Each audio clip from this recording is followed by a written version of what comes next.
Hello, good morning, girls. Today we discuss about the factors affecting wage and salary structure and administration. यानी आज हम जो है veg और सैलरी को प्रभावित करने वाले जो फैक्टर्स हैं उनको हम डिस्कस करेंगे. There are various factors which have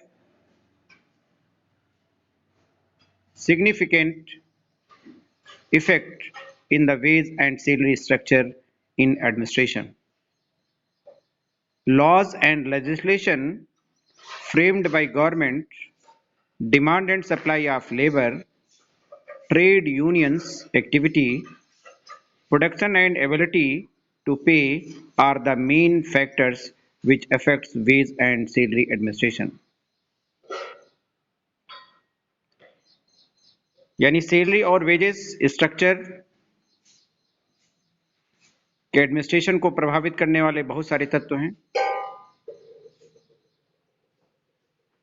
laws और लेजिस्लेशन जो सरकार के द्वारा निर्धारित किए गए हैं लेबर्स की डिमांड और सप्लाई के लिए, जिसमें जो प्रभावित करने वाले फैक्टर्स हैं trade union activity, production and ability to pay are the main factors which affects the wage and salary administration, and the following factors must be taken into account in the determining the wage and salary structure. यानी ये इन factors को salary और wages का structure निर्धारित करते समय ध्यान में रखना आवश्यक है. Number 1, government legislation. Number 2, supply and demand of labor. Number 3, productivity. Number 4, going wages and salaries. Number 5, cost of labor. Number 6, ability of pay. Number 7, collective bargaining. And number 8, wage boards. And number 9, wage committee and advisory board. And the last is the voluntary arbitration. These are the factors keeping in mind at the time of the determination of wage and salary structure. यानी इन factors का salary और veg structure को बनाते समय ध्यान में रखना आवश्यक है. तो सबसे पहले हम डिस्कस करेंगे government legislation. First factor, the government of India from the time to time has brought various legislations related to the with compensation. The Minimum Wages Act are introduced by the government. Payment of Wage Act for the proper implementation of compensation system. These acts ensures that the workers get fair remuneration for the work. This is the first government legislation. This is the first factor. Now we discuss the second factors, supply and demand of labor.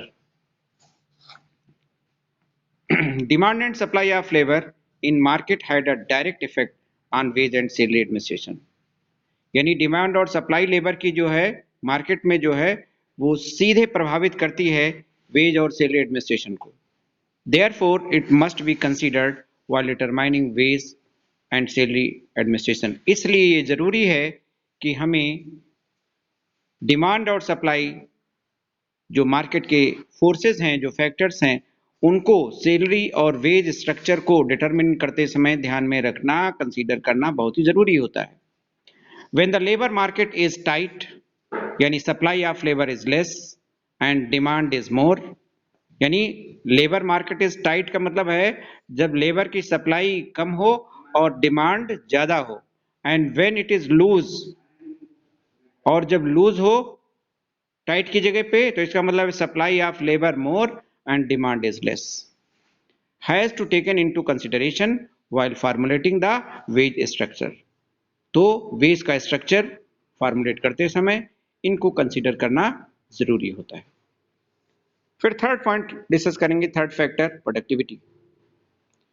Productivity is the key factor in the operation of company. यानी जो productivity है वो company के operation का की factor होता है, बहुत महत्वपूर्ण फैक्टर होता है। High wages and low cost are possible only when productivity increases अप्रिसिएबली।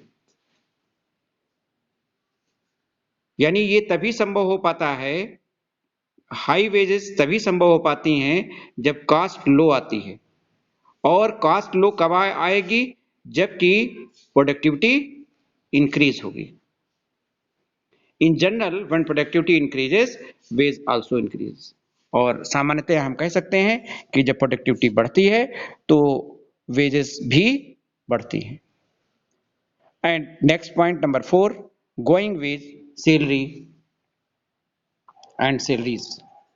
The wage and salaries paid for comparable jobs by other firms in the industry and in the community have an impact on wage policy.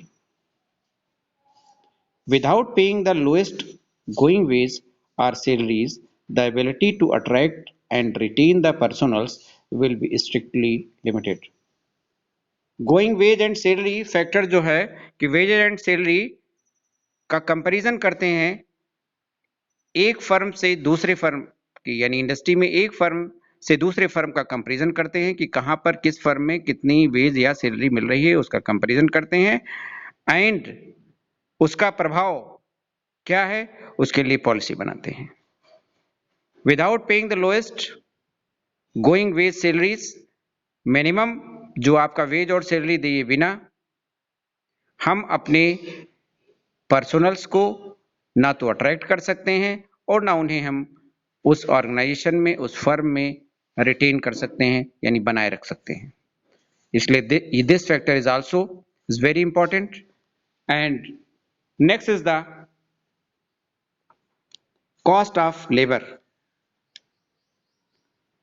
In every organization, wage and salaries paid to the employees constitute a cost, and no wage program can ignore the total labor cost and the return that the company is getting. An increase in the cost of labor results in company operations, prices and profits. Okay girls.